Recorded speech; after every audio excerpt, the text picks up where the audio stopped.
तो बात बस इतनी सी है कि मेरी धीमी है चाल, तेरा पथ है विशाल, हर कदम पर मुसीबत, अब तू ही संभाल। मेरे चाहत की दुनिया बसे ना बसे, मुझको तेरा सहारा, क्या चाहिए मुझे? भरत जी से पूछा प्रयाग ने। बोलिए भरत लाल की। भरत जी से पूछा क्या चाहिए आपको? रामचरितमानस अयोध्या कांड दोहा नंबर 204। शुरू में करूंगी, पूरा आप करेंगे। धर्म न अर्थ न काम रुचि, गति न चाहो निर्वाण। तो भरत फिर तुम चाहते क्या हो? बोले धर्म नहीं चाहिए।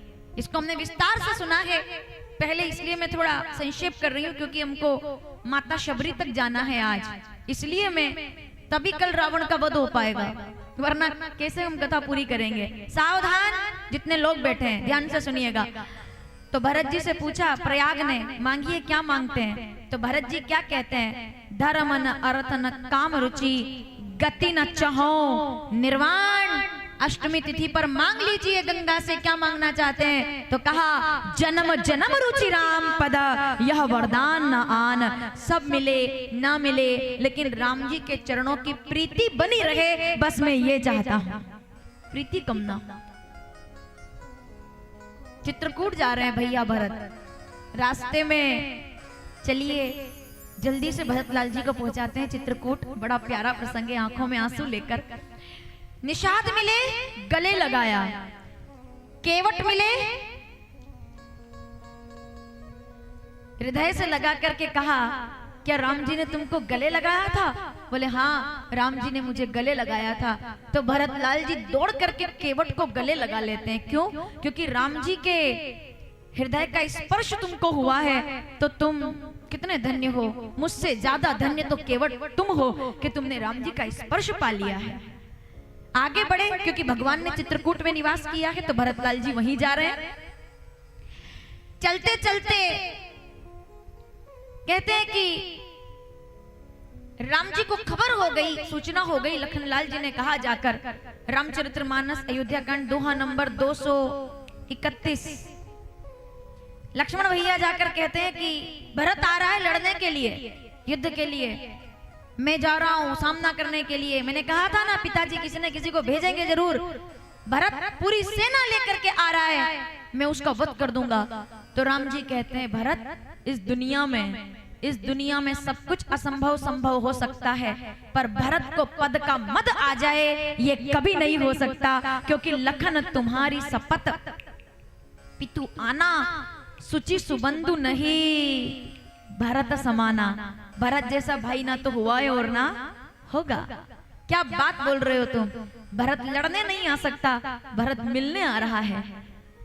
जैसे ये भगवान को पता चलता है कि मेरा भरत आ रहा है, प्रकृति को बुलाया, हे प्रकृति देवी प्रकट हो। तो प्रकृति हाथ जोड़कर आ गई।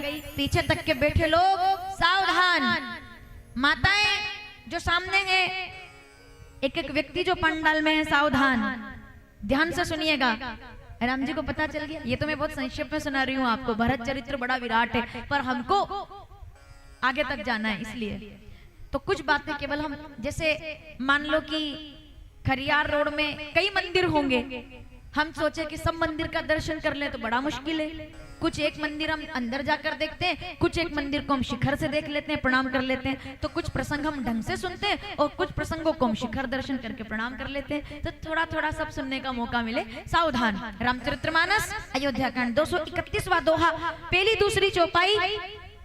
लखन तुम्हारी शपथ पे तू आना, सुचि सुबंधु नहीं भरत समाना। मैं कहता हूँ भरत से प्यारा कोई भाई नहीं है। प्रकृति को बुलाया, प्रकृति सामने आ गई। आदेश कीजिए प्रभु क्या आज्ञा है? तो राम जी ने कहा मेरा भरत आ रहा है चित्रकूट में, तो जिस रास्ते से वो आ रहा है ना, उस रास्ते के सब कांटे हटा दो, एक एक कंकर मिट्टी में दबा दो, फूलों के ढेर खिला दो। रास्ते पर, जिस रास्ते पर भरत आ रहा है उस रास्ते पर एक भी कांटा नहीं होना चाहिए। कंकर पत्थर साफ करवा दो, प्रकृति को कोमल बनवा दो, पत्थर भी फूल जैसे हो जाए, ऐसा कर दो। मैं तुम्हें आदेश देता हूं, माताओं मेरी आवाज आ रही है आपको? क्या बोला राम जी ने प्रकृति से कि जिस रास्ते से मैं आया था चित्रकूट में, उसी रास्ते से भरत आ रहा है, इसीलिए उस पूरे रास्ते को सुंदर बना दो, मीठे मीठे जलप्रपात खुलवा दो, फल। तो प्रकृति ने कहा पकने में 6 महीने का, 2 महीने का, 1 महीने का टाइम है, आज ही पका दो, फल मीठे कर दो, फूलों में सुगंध भर दो, पानी को मीठा कर दो, जो झरने सूखे हुए मुझे दिखे थे उनमें मीठा अमृत सा जल भरवा दो। प्रकृति ने कहा आपके आदेश का पालन करूंगी। तो राम जी ने कहा एक कांटा भी, खबरदार, सावधान, एक कांटा भी मेरे भरत के पैर में अगर लगा तो फिर ठीक नहीं है। तो प्रकृति ने कहा अच्छा, तो क्या वो इतने कोमल है? बोले हाँ, अगर मेरे भरत को कांटा लग गया। तो प्रकृति ने कहा अगर गलती से लग गया तो क्या हो जाएगा? भाई इस पैर में ये बात तो दिमाग में रखनी पड़ेगी ना कि क्या हो जाएगा अगर लग गया तो क्या? अगर भरत को एक भी कांटा लग गया पैर में तो मेरा भरत मर जाएगा, इसलिए उसके पैर में कांटा नहीं लगना चाहिए। समझ में आ रहा है आपको? तो प्रकृति मुस्कुराकर बोली कि आप तो भगवान हैं, क्षत्रिय हैं आप, राजकुमार, वो भी क्षत्रिय राजकुमार हैं, तो क्या वो इतने नाजुक हैं, इतने कोमल हैं उनके पैर कि कांटा लगने से मर जाएंगे? ये समझ नहीं आया मुझे, ढंग से समझाओ प्रभु, मुझे बताइए, मेरी शंका का समाधान कीजिए। क्या भरत जी इतने कोमल है? आपके ही भाई है ना? बोले हाँ। तो आप तो इतना सब संघर्ष करके आ रहे हैं, तो आपके भैया भरत इतने कोमल है कि पैर में कांटा लग जाएगा तो भरत मर जाएंगे। तो राम जी क्या कहते हैं? रोते हुए राम जी कहते हैं नहीं, बात ये नहीं है कि भरत के पैर में कांटा लग गया तो कांटा लगने से भरत मर जाएगा, ऐसा नहीं है। लेकिन जिस रास्ते से मैं आया हूँ उसी रास्ते से चलकर भरत आ रहा है। अगर भरत के पैर में एक भी कांटा लग गया तो वो कांटे के घाव से नहीं मरेगा, वो ये सोच करके आत्मग्लानि में मर जाएगा कि जैसे मैं चल रहा हूँ तो मेरे पैर में कांटा लगा है, जिस रास्ते से राम जी गए होंगे तो उनको भी मेरी वजह से इतने कांटे लगे होंगे, ये सोच करके मेरा भरत वहीं मर जाएगा। मतलब इतना प्रेम करते हैं भरत जी राम जी से। क्या समझ में आया आपको? राम जी क्या बोल रहे हैं कि अगर उसके पैर में कांटा लगा ना तो दर्द से, अपने दर्द से नहीं मेरे दर्द से मर जाएगा। क्यों? वो सह नहीं पाएंगे दर्द। बोले अपना सह जाएगा, मेरा दर्द नहीं सह पाएगा। कि अगर मैं चलाऊं तो मेरे पैर में कांटा लगा, मतलब मेरे राम जी भी यहाँ से चले उनको भी कांटे लगे होंगे, ये सोच सोच करके मर जाएगा कि मेरी वजह से राम जी को कांटों पर चलना पड़ रहा है, तो मुझे जीने का अधिकार नहीं। उनको भैया भरत लाल कहते हैं, उसको कैकेयी नंदन कहते हैं। साहब भरत जी जब आए, इधर राम जी को खबर मिली तो इधर से राम जी दौड़े, उधर से भरत जी दौड़े। भरत जी चाहते हैं कि मैं भैया के चरणों में गिरकर बस अब प्राण जाने तो आप चले जाए, अब मुझे जीने की चाह नहीं। राम जी सोच रहे हैं मैं भरत को इसके पैर पकड़ने से पहले गले लगा लूं, तो पहले भरत जी चाहते हैं कि पैर पकड़ लूं, राम जी चाहते हैं कि गले लगा लूं। आज पहली बार ऐसा हुआ, अब तक ऐसा होता है कि भगवान हार जाते हैं और भक्त जीत जाते हैं, पर आज ऐसा हो गया चित्रकूट के जंगल में भरत हार गए और भगवान जीत गए। भगवान ने गले लगा करके अभिवादन कर दिया, पैर पकड़ने से पहले गले लगा लिया। भरत जी को मन में संदेह था कि अगर मैं राम जी के सामने जाऊंगा तो एक पल के लिए मुझे देखकर ये तो नहीं कह देंगे कि देखो भरत आया है अब यहाँ पर दिखावा करने। मन में था कि मेरे भैया कहीं मुझसे नाराज तो नहीं हो जाएंगे, वो तो बहुत अच्छे हैं, लेकिन कहीं उनके मन में एक बार भी ना आ जाए कि भरत के कारण आज ये सब हुआ है तो क्या होगा। लेकिन इधर से राम जी दौड़े, उधर से भरत जी दौड़े, और जो अब क्या बताऊं मैं आपको, अभी लगभग 30 अगस्त से 5 सितंबर तक चित्रकूट में राम कथा होने जा रही है। आप सभी उसमें सादर आमंत्रित हैं। जो लोग चित्रकूट चलना चाहें, हमारे सम्माननीय कुलेश्वर जी चंद्राकर साहब जो कि हमारे तीर्थ कथा के आजीवन यजमान हैं और सैकड़ों लोगों को वो लेकर के आते हैं तीर्थ कथा में। तो मई या जून में हम लोग कथा करते हैं इसको, लेकिन क्योंकि आपके यहाँ उस समय फसल का समय नहीं रहता, लोगों के लिए अनुकूलता रहती है, तो तीज के त्योहार के बाद, जो आप तीज की पूजा करते हैं, उसके बाद चित्रकूट में कथा होनी है। और अगर अभी कथा में आप आए तो बहुत स्वागत है आपका। कभी ना भी आ सको ना तो जीवन में एक बार कभी भी जाना, पर चित्रकूट जरूर जाना। मैं आपको बताना चाहूंगी, जिस जमीन पर, इससे ज्यादा अच्छा बोलने के लिए कुछ नहीं है मेरे पास, जिस जगह पर चलिएगा चित्रकूट, मौका मिले तो, जिस जगह पर राम जी और भरत जी मिले, किसको कहते हैं भाई भाई का प्रेम। अपने बच्चों को धृतराष्ट्र, नंदन, दुर्योधन और धर्मराज के लड़ाई की किस्से सुनाकर महाभारत केवल मत सुनाइए, अपने बच्चों को बताना है तो बताना। लड़े हैं दो भाई कुरुक्षेत्र में महाभारत बनाने के लिए, कुर्सी पर बैठने के लिए, ये तो सब जानते हैं, पर लड़े हैं दो भाई चित्रकूट के जंगल में एक दूसरे को सिंहासन पर बिठाने के लिए, ये राम कथा कहती है। कभी चित्रकूट जाओ तो देखना, भाई भाई के बीच विवाद, भाई भाई के बीच लड़ाई, भाई भाई के बीच संघर्ष। कितने दिन की जिंदगी लेकर आए हो? क्या 100 साल जीना है आपको? क्या 1000 साल जीना है आपको? आपका छोटा भाई, आपका बड़ा भाई, मतभेद हो जाए तो हो जाना चाहिए, लड़ाई झगड़े हो जाए तो हो जाना चाहिए, लेकिन भाई भाई को अलग घर में रहना पड़े तो रह लेना चाहिए, लेकिन सुख में और दुख में एक छत के नीचे आकर बैठ जाना चाहिए। ये राम कथा सिखाती है। ये देश महाभारत के लिए नहीं है, ये देश चित्रकूट के लिए है। समझ रहे हैं आप? बड़े अनमोल है ये खून के रिश्ते।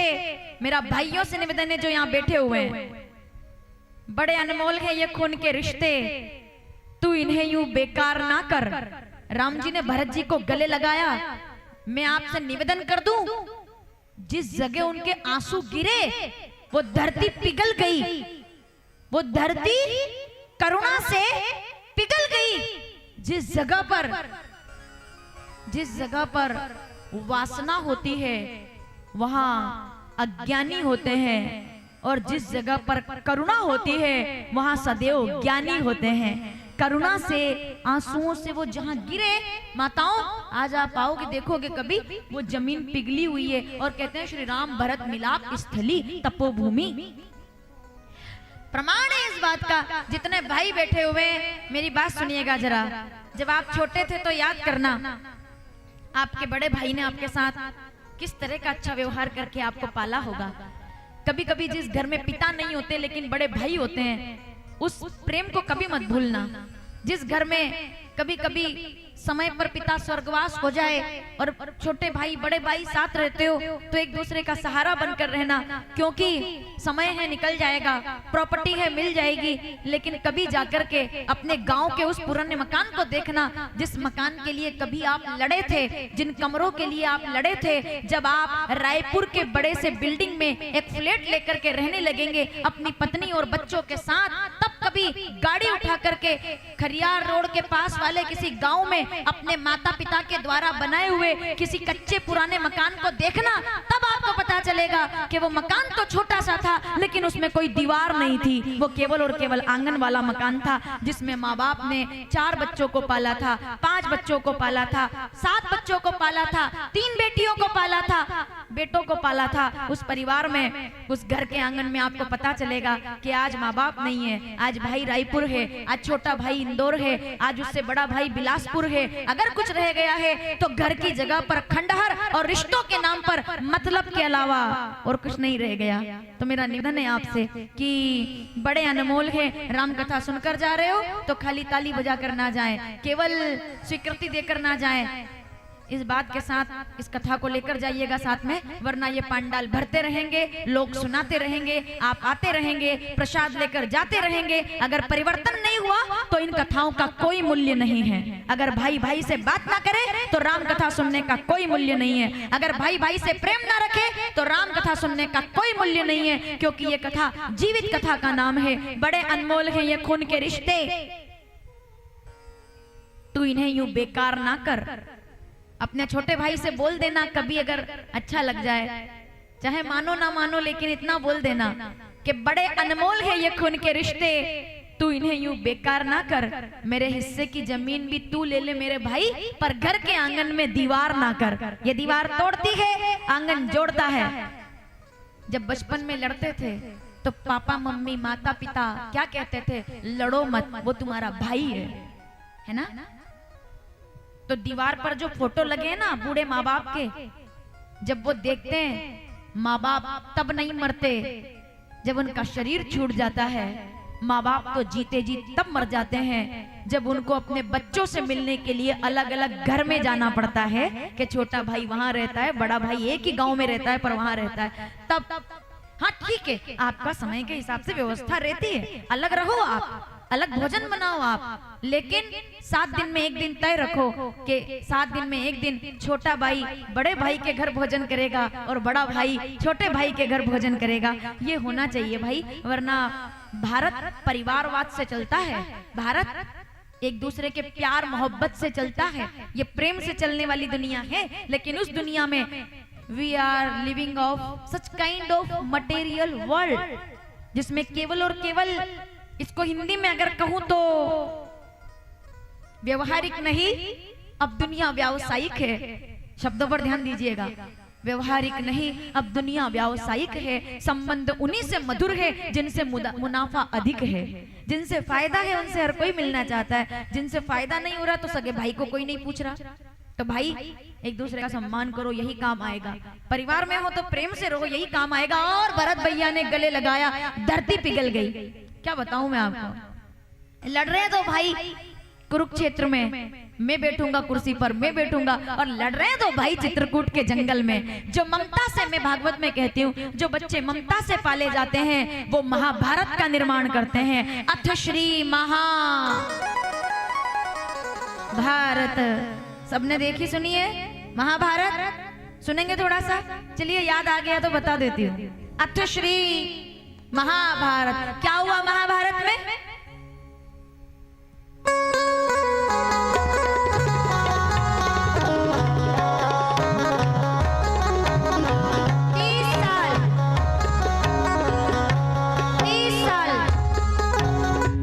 टीवी पर 30 साल पहले आपने ये संगीत सुना होगा जब महाभारत शुरू होती थी। आइए जरा इस संगीत के साथ।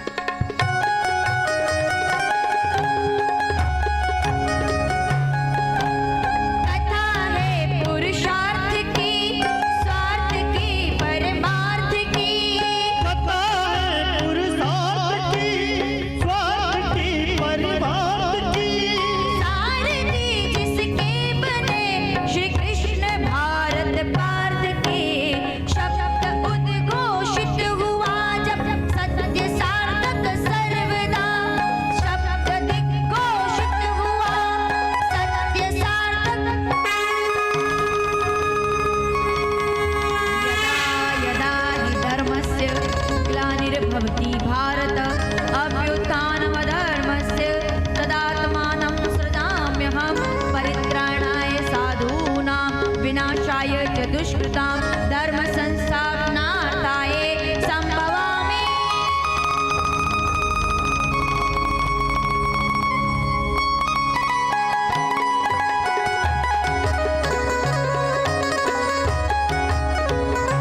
अथ श्री महाभारत कथा, अथ श्री महाभारत कथा,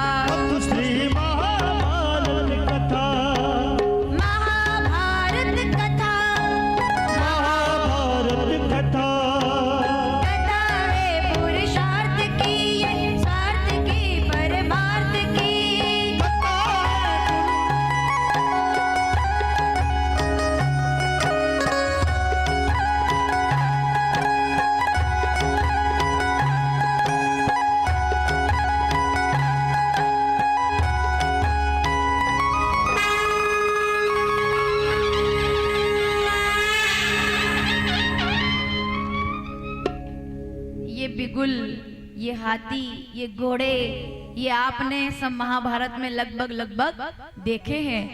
ये बिगुल, ये हाथी, ये घोड़े चित्रकूट भी गए थे, लेकिन लड़ने के लिए नहीं। जो बच्चे ममता से पाले जाते हैं वो महाभारत का निर्माण करते हैं, और जो बच्चे समान समता से पाले जाते हैं वो चित्रकूट का निर्माण करते हैं, जहां ममता होती है वहां खून की नदियां, जहां ममता से पाले, केवल मोह से पाले जाते हैं, वहां खून से नदियां बहती है, और जहां प्रेम से बच्चे पाले जाते हैं वहां प्रेम की मंदाकिनी बहती है चित्रकूट के घाट पर। भरत लाल जी गले लगाए हैं, कितना बोलूं और क्या क्या बोलूं, भैया मैं आपको लेने आया हूं, चलिए। राम जी कहते हैं भरत, एक तरफ धर्म है और दूसरी तरफ तुम्हारा प्रेम, और बेटा जगत जानता है रघुकुल रीति प्राण जाए पर प्रभु करी कृपा पावरी दीनी। अब आप मेरी बात सुनिए, रामचरितमानस अयोध्या कांड 231 दोहे में राम जी को पता चलता है कि भरत आ रहा है। रामचरितमानस अयोध्या कांड 286 दोहे में जनक जी का आगमन होता है और वो मिलते हैं। इसके आगे तक आप 300 तक चले जाओ, तब तक चरित्र चलता रहता है, बातें चलती रहती है, पर भरत जी एक ही जिद पर थे कि मैं आपको लेकर जाऊंगा। तो राम जी ने कहा मैं जाऊं ना जाऊं, मेरे पद चिन्ह लेकर के जाओ। तो भरत लाल जी ने कहा पादुका लेकर क्यों जाऊं? तो राम जी कहते हैं क्योंकि भरत त्रेता युग में मैं हूं, द्वापर में गोविंद है, पर कलयुग में लोगों को मेरे पद मिले ना मिले, मेरे पद चिन्ह पर जो चल जाएगा वो अयोध्या की सत्ता को पा जाएगा। मेरे पद मिलना सबके लिए सरल नहीं है, लेकिन मेरे पद चिन्ह पर जो चलेगा वो अयोध्या का निर्माण करेगा। अवध तहा रामचरितमानस अयोध्या कांड 73वां दोहा दूसरी चौपाई।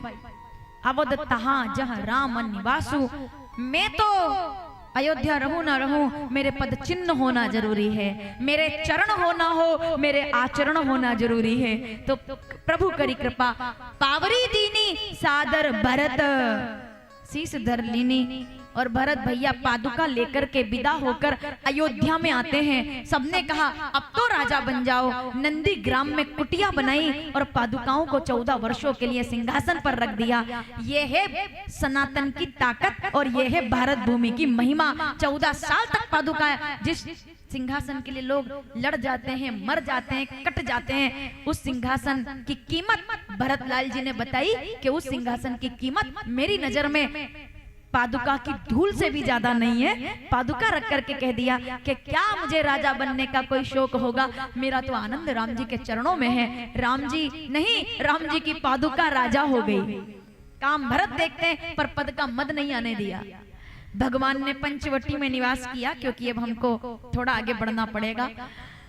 शूर्पणखा आती है और जब सीता जी को देखती है, राम जी को देखती है, तो रावण को जाकर कहती है कि तुम यहाँ करसी पान सोवत दिन राती, सुध नहीं तव सिर पर आराती।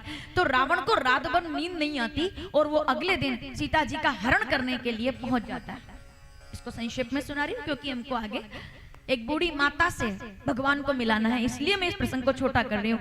रावण माता सीता के हरण के लिए आया, मारीच को मृग बनाया और माता सीता कहती है कि मृग ऐसा देखा ना सुना जैसा ये सुगढ़ सलोना है, देखो तो सर से पांव तलक सारा सोना ही सोना है। तो राम जी मृग के पीछे भागे भागे, हिरण भटके राम। इस पूरे प्रसंग को सुनने के लिए अलग से 7 दिन चाहिए हमें सीता हरण, इतना बड़ा प्रसंग है। राम जी हिरण के पीछे भागे इधर, तब तक कि राम कठिन सर मारा तो वो चिल्लाया लखनाओ लखनाओ। माता सीता ने कठोर शब्द कहे तो लक्ष्मण रेखा खींच करके लक्ष्मण भैया गए। रावण आया और माता सीता से कहा भिक्षान देगी, अगर तुम रेखा पार करके नहीं आओगी तो जो तुम्हारे पति इस समय जंगल में हिरण का पीछा कर रहे हैं, मैं श्राप देता हूं कि वो इसी समय अपने प्राणों से, इतना कहा सीता जी बाहर आ गई। श्राप मत दीजिए। हाथ पकड़ा और रावण ने माता सीता का हरण कर लिया। पुष्पक विमान में बिठा करके अशोक वाटिका के अशोक वृक्ष के नीचे ले जाकर माता सीता को बिठा दिया है। ठीक है, राम जी आते हैं कुटिया में, माता सीता मां नहीं है। लक्ष्मण समझाए बहुबाती, पूछे तो चले लता और उपाती। राम जी माता सीता की खोज में हैं। एक बूढ़े पक्षी को देखा। रामचरितमानस अरण्यकांड दोहा नंबर 30 चौपाई नंबर 5। गिद्धराज जटायु अपनी गोदी में अपने बालों से उसके घाव को साफ किया और उसे गति प्रदान की। परहित बस जिनके मन माही, तिन कहूं जग कछु दुर्लभ नहीं। तो जटायु जी ने कहा वो इंतजार कर रही है। बताओ कौन इंतजार कर रही है? प्रभु आपका कोई इंतजार कर रहा है। कौन? मेरे राम आएंगे। बताओ कौन इंतजार कर रहा है? रामचरितमानस अरण्यकांड 34वां दोहा सारी चौपाई पढ़ेंगे क्योंकि यहाँ से चौपाइयां बड़ी अद्भुत है। वो इंतजार कर रही है, मेरे राम। बड़े बड़े योगी कहते हैं हम ज्ञानी हैं, राम जी हमारे पास आएंगे। हम वेदांती हैं, राम जी हमारे पास आएंगे। हम त्यागी हैं, राम जी हमारे पास आएंगे। योगियों का योग धरा का धरा रह गया, वेदांतियों का वेदांत रखा रह गया, पौराणिकों के पुराण धरे के धरे रह गए। और मेरे राम जी अधम जाति की शबरी बिलनी जो केवल झाड़ू लगा रही थी और कह रही थी मेरे राम आएंगे मेरी भी कुटिया के। बोलो कागा बोलो मेरे राम आएंगे, राम आएंगे। और एक दिन झाड़ू लगाकर फूल बिछाई रही थी कि अचानक से दरवाजे पर देखा, मतंग मुनि ने कहा था शबरी तेरे राम आएंगे। कब, कैसे, कहां, क्यों, किस रूप में? ना, गुरुजी ने कहा आएंगे, मतलब गुरुजी ने कहा तो ये करना, इंतजार करना है, प्रतीक्षा करनी है। राम आएंगे, राम आएंगे। झाड़ू लगाती, माला नहीं जप रही वो, क्योंकि वो जानती नहीं है माला जपना। बिलनी है शबरी, बिलनी प्रतीक्षा में है। राम जी परीक्षा से नहीं मिलते, राम प्रतीक्षा से मिल जाते हैं। झाड़ू लगाते लगाते राम राम बूढ़ी हो गई है। कब कब आई थी इस आश्रम में? जब युवा थी, शादी होने वाली थी। सुन लीजिएगा ध्यान से, शबरी घर से भाग करके आई थी आश्रम में, शादी होने वाली थी। और जिस दिन बारात आने वाली थी उस दिन कितने जानवर पशु सब बंधे हुए थे। शबरी ने पिताजी से पूछा ये सब यहाँ क्यों खड़े हुए हैं भाई? तो उन्होंने कहा कि ये सब तुम्हारे जितने बाराती हैं उनके स्वागत के लिए इनको काटा जाएगा, फिर इनको जो भी है वो सब किया जाएगा और ये सबको खिलाया जाएगा। शबरी कहती है ऐसा क्यों? बोले बारातियों के स्वागत का नियम है। शबरी कहती है मेरी शादी के लिए इन मासूमों को काटा जाएगा, इनको मारा जाएगा। अगर मेरी शादी के कारण इनके प्राण जाते हैं तो मैं शादी करूंगी ही नहीं। और घर से शादी वाले दिन निकल आई कि मैं रहूंगी यहाँ तो ये सब मर जाएंगे। किसी जीव को जन्म देने का अधिकार अगर हमको नहीं है तो उसको मार देने का भी अधिकार हमको बिल्कुल भी नहीं है। जीव हत्या से बड़ा कोई पाप नहीं है, चाहे उसे आप भोजन का नाम दे दो या बलि का नाम दे दो, ये सबसे बड़ा अपराध है। कई बार हम देखते हैं मंदिरों में भी में देखिए, अब समय बदल गया है। पहले संसाधन कम थे, ठीक है, जो व्यवस्था थी पूजा हो जाती थी। लेकिन अगर किसी व्यक्ति को माँ भगवती के मंदिर में बलि देनी है तो किसी मासूम जानवर की बलि देने की बजाय अपने अवगुणों को बलि दे करके और स्वयं सद्गुण धारण कर लेना चाहिए, तब दुर्गा प्रसन्न होती है। हमारे यहाँ उज्जैन में भैरू महाराज का स्थान है, काल भैरव, आपने नाम सुना होगा। अब विडंबना यह है कि लोग मंदिर बाद में जाते हैं, पहले दुकान जाते हैं, क्योंकि इनको लगता है कि ये चढ़ाने से भैरू महाराज खुश हो जाएंगे। अच्छा, कन्वीनियंट है ना, ये कन्वीनियंट। क्या हम तो प्रसाद लेने गए थे, भोग लगाते टाइम बोलते थे थोड़ा सा उधर चढ़ाना, बाकी इधर दे देना। नहीं, सही बता रही हूं मैं आपको, मैं विरोध नहीं कर रही किसी चीज का, किसी परंपरा का, किसी पूजा पद्धति का। भैरू महाराज की हम एक बात कहना चाहूंगी, काल भैरव के हम मदिरा चढ़ाते हैं और वो पीते हैं, ये सच है, चमत्कार है उज्जैन में सबसे बड़ा, वो पीते हैं। लेकिन उसका अगर आप वहां के बूढ़े लोगों से, बुजुर्ग लोगों से बात करोगे, पंडितों से बात करोगे, जो बुद्धिजीवी लोग हैं उनसे बात करोगे, तो उसका मतलब क्या था कि भैरू महाराज के यहाँ जाओ और गलती से अगर कोई शराब पीने का आदी हो तो भैरू महाराज प्रसन्न हो जाएंगे कि वो जाए और संकल्प करे कि अब तक जो मैं पीता था वो शराब में आपको समर्पित करके मदिरा का त्याग करने के लिए आया हूँ, आज के बाद शराब को हाथ नहीं लगाऊंगा। इस कारण से वहां पर शराब चढ़ाई जाती थी कि त्याग करने के लिए लोग जाते थे कि हम नशा नहीं करेंगे, हम शराब नहीं पिएंगे। लोगों ने क्या समझ लिया कि शराब चढ़ाएंगे तो भैरू जी प्रसन्न होंगे। अरे भाई, आपका शौक फूल से है, फूल चढ़ाओगे तो भैरू जी खुश हो जाएंगे, मिठाई चढ़ाओगे तो वो प्रसन्न हो जाएंगे। लेकिन अगर कोई व्यक्ति शराब पीता है और उस शराब, तो फिर एक बात बोलूं मैं आपसे, चलो अब मुझे थोड़ा गलत मत समझिएगा, अगर बेहरू महाराज के यहाँ शराब चढ़ती है और उसका प्रसाद लेने के लिए इतना उत्सुक हो सकते हो, तो शंकर जी के यहाँ जहर चढ़ता है। कभी किसी ने बोला कि ओम नमः शिवाय, पता चले कि ओम नमः शिवाय, ओम नमः शिवाय, ओम नमः शिवाय, और महादेव को भजते भजते महादेव मिल जाए, उधर कोई नहीं बोलता कि थोड़ा प्रसाद दे दो, क्योंकि वो जहर पीते हैं, है ना। मैं बहुत विनम्रता से कहना चाहूंगी, किसी पूजा पद्धति का मेरा विरोध नहीं, मैं जानती हूँ ये वीडियो जब आएगा सामने तो लोग मेरा विरोध करेंगे, और वही लोग विरोध करेंगे जिनके यहाँ रोज ढक्कन खुलते होंगे। सीधी बात है, नहीं पीने वाला विरोध नहीं करेगा। अब मुझे परवाह नहीं है, देखो कल जिंदगी जाती है, आज चली जाए, इतनी अगर परवाह होती जीवन की तो राम घाट पे पिंडदान करने की जरूरत नहीं पड़ती मुझे। इसलिए डरती मैं हूं नहीं किसी से।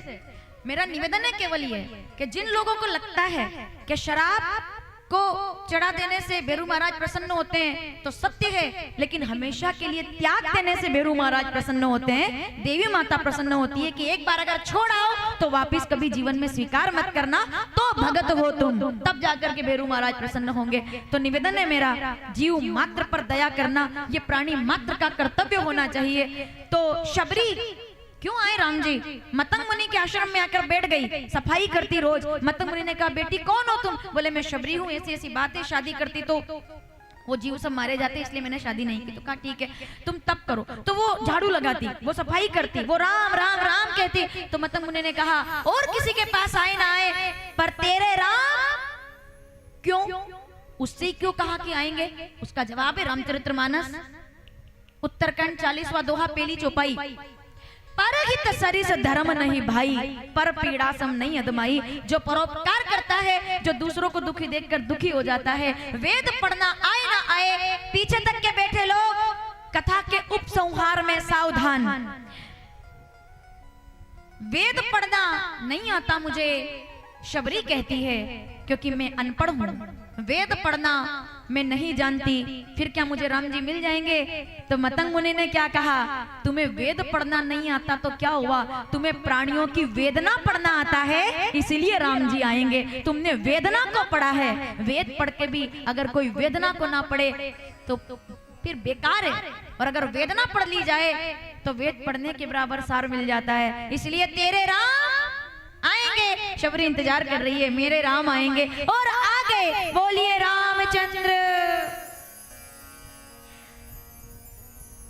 फूलों पर चढ़ गए आकर, इनको सब भक्त ऐसे ही मिलते हैं सीधे सीधे।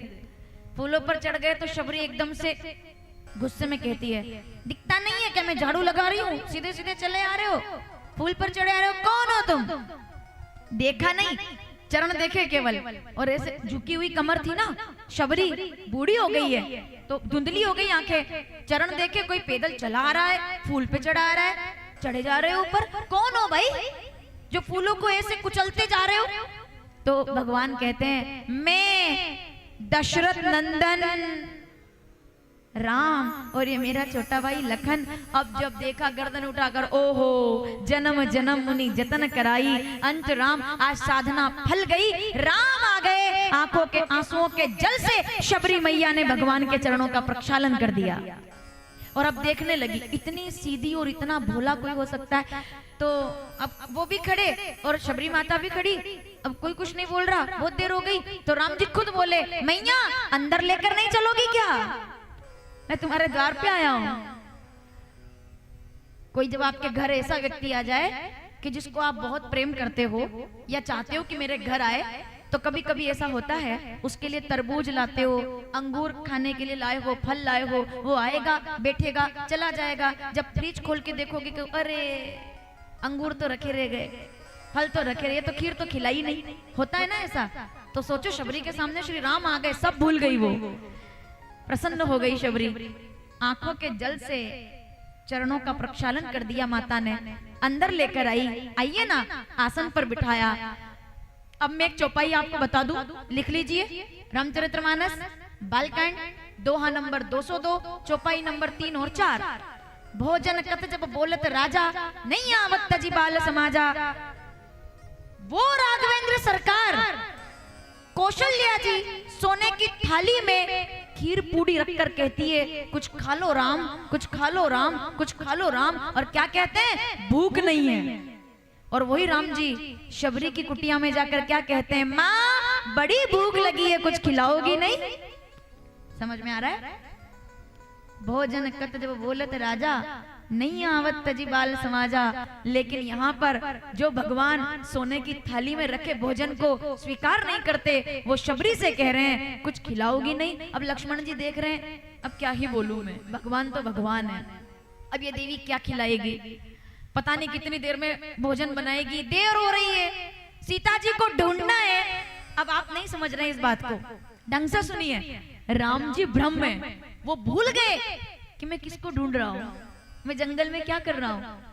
पत्नी खो जाए तो क्या कोई इतना स्वाभाविक हो सकता है? आप तो चलो एक बात बताओ, आप यहाँ कथा सुनने आते हो, ईमानदारी से बताना, आप यहाँ कथा सुनने आते हो, 3 घंटे आकर बैठते हो, गलती से अगर आपने चप्पल पीछे खोली है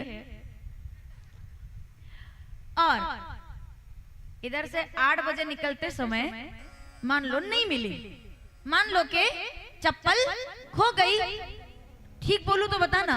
जैसे घर जाओगे और घर के लोग पूछेंगे क्या हुआ क्या हुआ, अब कथा में क्या क्या हुआ? शबरी प्रसंग हुआ, भरत चरित्र हुआ, वंदना हुई, भजन हुई ना।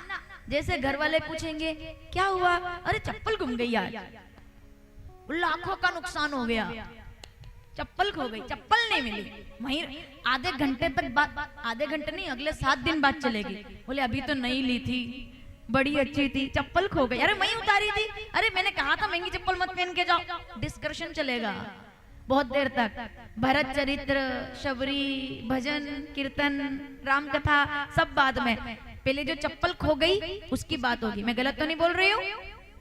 एक चप्पल खो जाए तो आप 7 दिन अस्त व्यस्त हो जाते हो। यहाँ पत्नी का हरण हो गया है और वो शबरी से कह रहे हैं बड़ी भूख लगी है, कुछ खिलाओगी नहीं क्या? लक्ष्मण जी कहते हैं आपकी लीला अपरंपार है, भूख लगी है इनको, पत्नी का हरण हुआ है। तो शबरी अंदर गई, बेर लेकर आई, 2 पत्तल में बेर लाई, 2 में, और कहा प्रभु जी खाइए, रुकिए, ये वाला खाना, इधर वाला मत खाना।